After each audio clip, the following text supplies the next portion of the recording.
All right, so next up, we've got another kind of bend, which I really love. It's called a blues bend. And basically what happens with a blues bend is you play a note, and you're probably hanging out on that note for a little while. And when you're ready to leave, you just give the string a little bit of a twist, a little bit of a bend, and you head out. So it's not a half step or a whole step. It's not a distance thing. It's just a sound thing. Okay, so let me show you what I mean. If I was coming down my pentatonic,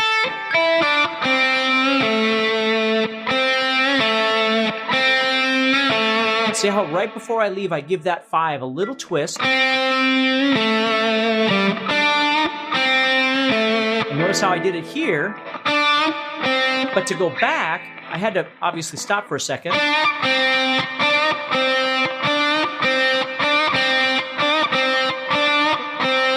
I can do them that way too.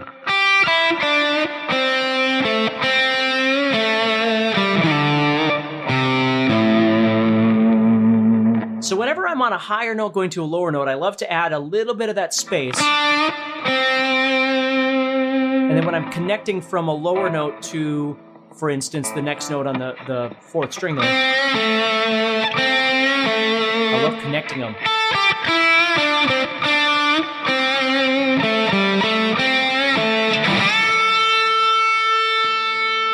See? So it's just lots of really great ways of approaching this. Okay? So explore the blues bend a little bit, and then here's the last bend I'm going to give you. We're going to go back to that 3-fret sucker and see if we can figure this out. Now, a great way of starting off learning about how to do your 3-fret bends so you can use it in the real world, obviously anywhere where you're going from 5 to 8 or whatever the fret numbers are, you can bend a step and a half or 3 frets, right? That's the logic. But let me give you one that really is easy to find and it works really effectively, is whenever you go to the root. So in this case, we're in the key of A. Okay. So if we find the note A and we bend it up 3 frets, it's going to become another note of the pentatonic. It's going to become the note C. So what I love to teach people is to do this on this A right here in the 2nd position. Okay. Where oftentimes we like to bend right up here.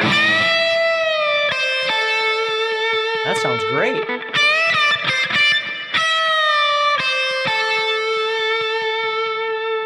All right. Now what I'm going to do is take that note, I'm going to bend that exact note, this A right here, a step and a half. I'm bending it all the way up to a 13.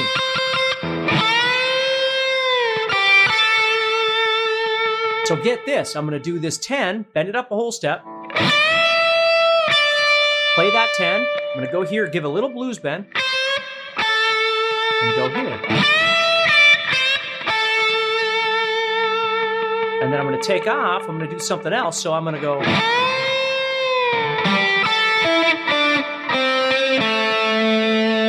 Down I go. Okay? So when I practice, and this is, again, what I really encourage my students to do all the time, is that it's not just about setting a metronome for 3 hours and practicing speed techniques or practicing music theory. And again, I'm not saying any of that stuff is bad. It's all important and it's all good. But every once in a while, you got to turn all that stuff off and you just have to explore what you can see or your approach to what you're playing, right? With this bending or whatever it might be, you got to spend time with it. Because if you just do it like 3 times and then move on to whatever, particular practice you do, you're never really going to get to a place where you can see where you want to bend, right? And how you're going to bend, or how you're going to connect from one bend to something else. And again, when I jam in a little bit here, we're going to notate that out for you, and you can kind of see all of this stuff in action in real time, okay? So those are your bends, and I'd love for you to really spend some quality time on that. And then when you come back, we're going to talk about the 5th of the Big 5.